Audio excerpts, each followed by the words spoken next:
Balak daw ng isang grupo ng mga truck driver na humirit po ng taas singil para po sa kanilang serbisyo.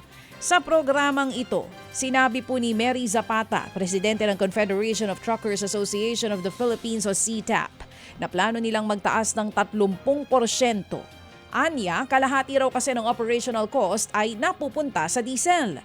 Kaya naman mabigat daw ang epekto ng mega oil price hike sa operasyon ng trucking industry.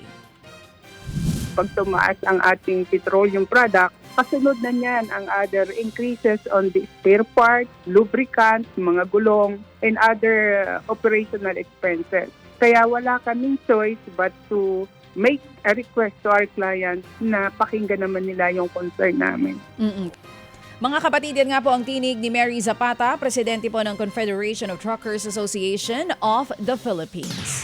Sa iba pang balita, posibleng pumalo po sa, kapit mga kapatid ha, 7.5% aray ko po ang inflation o antas ng pagtaas ng bilihin kung matagal pang mananatiling mataas nga ang presyo ng krudo.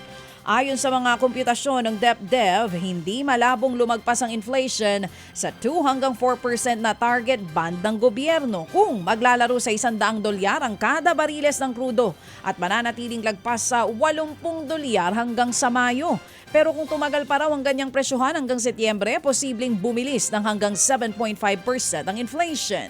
Bago pumutok ang gera sa Iran, tinatayang nasa 3.6% ang average inflation ngayong taon.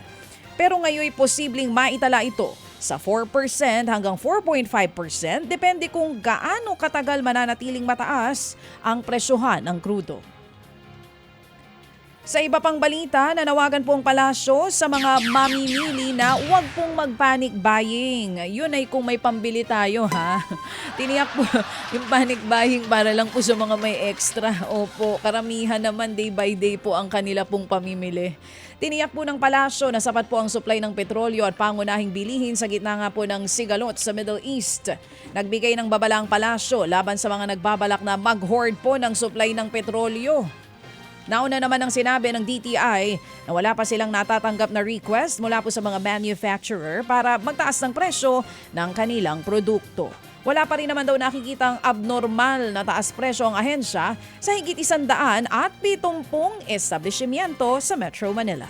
Mga kapatid, para sa iba pang mga balita at impormasyon, sundan niyo po kami sa X, Instagram, Facebook at syempre sa TikTok, True Network PH. Mag-subscribe din po kayo ha sa aming YouTube channel, True Network. May website din po tayo, truenetwork.ph at pwede nyo rin po kaming mapanood sa Channel 19 ng aming True FM TV. Lagi pa rin makinig sa radyo dito po sa 105.9 True FM dahil dito, laging true sa'yo, kapatid.